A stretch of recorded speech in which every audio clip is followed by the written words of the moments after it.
ಶತಕವನ್ನ ಬಾರಿಸಿದೆ NDA. But INDA ಬಹಳ ಹಿಂದಿದ್ಯಾ? ಇಲ್ಲ, 88. ಅವ್ರಿಗೂ ಶತಕಕ್ಕೆ ಬೇಕಾಗಿರೋದು 12 ಮಾತ್ರ.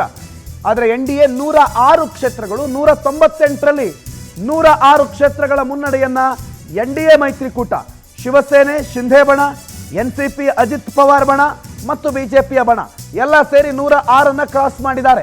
ಸೊ ಮಹಾರಾಷ್ಟ್ರದಲ್ಲಿ ಈಗ ಕಂಫರ್ಟೇಬಲ್ ಪೊಸಿಷನ್ ಅಲ್ಲಿರೋದು ಮಹಾರಾಷ್ಟ್ರದಲ್ಲಿ NDA. ಸೊ ಬಹಳ ಕಂಫರ್ಟೇಬಲ್ ಪೊಸಿಷನ್ ಅಲ್ಲಿ NDA ಇದೆ. ಈ ಕಂಫರ್ಟೇಬಲ್ ಪೊಸಿಷನ್ ಅನ್ನ ಮುಂದುವರಿಸಿದ್ರೆ ಇನ್ನು ಅವ್ರಿಗೆ ಬೇಕಾಗಿರೋದು, ಅವರ ಸ್ಪಷ್ಟ ಬಹುಮತಕ್ಕೆ ಬೇಕಾಗಿರೋದು 36 ಕ್ಷೇತ್ರ ಮಾತ್ರ. ಇನ್ನೊಂದು 36 ಕಡೆ ಮುನ್ನಡೆಯನ್ನ ಅವರು ಕಾದ್ಕೊಂಡು ಇನ್ನು ಎಷ್ಟಿದೆ 80 ಕ್ಷೇತ್ರದಲ್ಲಿ 36 ಕ್ಷೇತ್ರಗಳನ್ನ ಮುನ್ನಡೆ ತಗೊಂಡು ಅದನ್ನ ಹಾಗೆ ಕಂಟಿನ್ಯೂ ಮಾಡ್ಕೊಂಡು ಹೋದ್ರೆ ಅಧಿಕಾರಕ್ಕೆ ಬಂದ್ಬಿಡ್ತಾರೆ, ಮತ್ತೊಮ್ಮೆ ಅಧಿಕಾರ ಹಿಡಿದು ಬಿಡ್ತಾರೆ.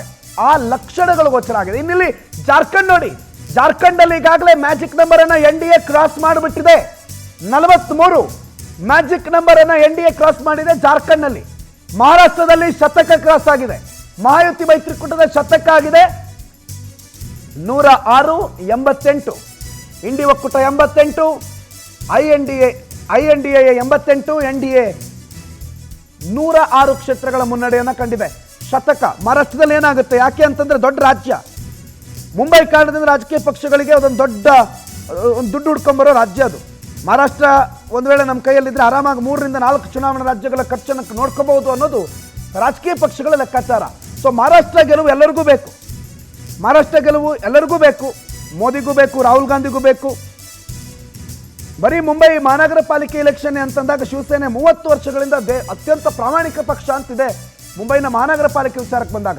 ಇನ್ನು ಶಿಗ್ಗಾವಿ ಭರತ್ ಮುನ್ನಡೆಯನ್ನ ಕಾಯ್ದುಕೊಂಡಿದ್ದಾರೆ. ಎಕ್ಸ್ಪೆಕ್ಟೆಡ್ ಮುನ್ನಡೆ ಮುಂದುವರಿತಾ ಇದೆ ಶಿಗ್ಗಾವಿಯಲ್ಲಿ. ಭರತ್ ಬೊಮ್ಮಾಯಿ ಮುನ್ನಡೆಯನ್ನ ಕಾಯ್ದುಕೊಳ್ತಿದ್ದಾರೆ.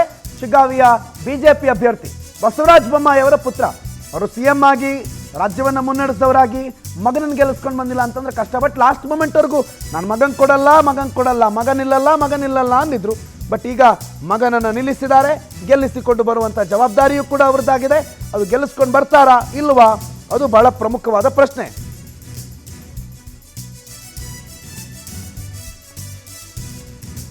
ಶಿಗ್ಗಾವಿಯಲ್ಲಿ ಬಿಜೆಪಿ ಅಭ್ಯರ್ಥಿ ಭರತ್ ಬೊಮ್ಮಾಯಿ ಮುನ್ನಡೆಯನ್ನ ಮುನ್ನಡೆಯಲ್ಲಿದ್ದಾರೆ. ಆಸ್ ಆಫ್ ನಾವು ಗೆಲ್ಲುವ ಲಕ್ಷಣಗಳಿದೆ.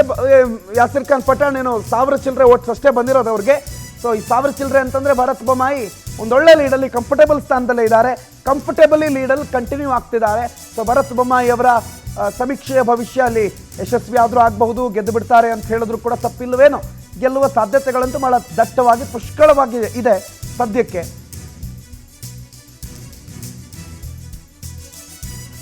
ಮಹಾರಾಷ್ಟ್ರದಲ್ಲಿ ಜಿದ್ದಿನ ಪೈಪೋಟಿ 123 ಹತ್ರ ಹೋಗ್ಬಿಟ್ಟಿದ್ದಾರೆ. ಮಹಾರಾಷ್ಟ್ರದಲ್ಲಿ ಮಹಾಯುತಿ ವರ್ಸಸ್ ಮಹಾವಿಕಾಸ್ ಅಘಾಡಿ 100ರ ಗಡಿಗೆ ಬಂದು ನಿಂತಿದೆ. ಆದ್ರೆ ಅಷ್ಟೊತ್ತಿಗಾಗಲೇ NDA ಶತಕ ಬಾರಿಸಿ ಆಗಿದೆ.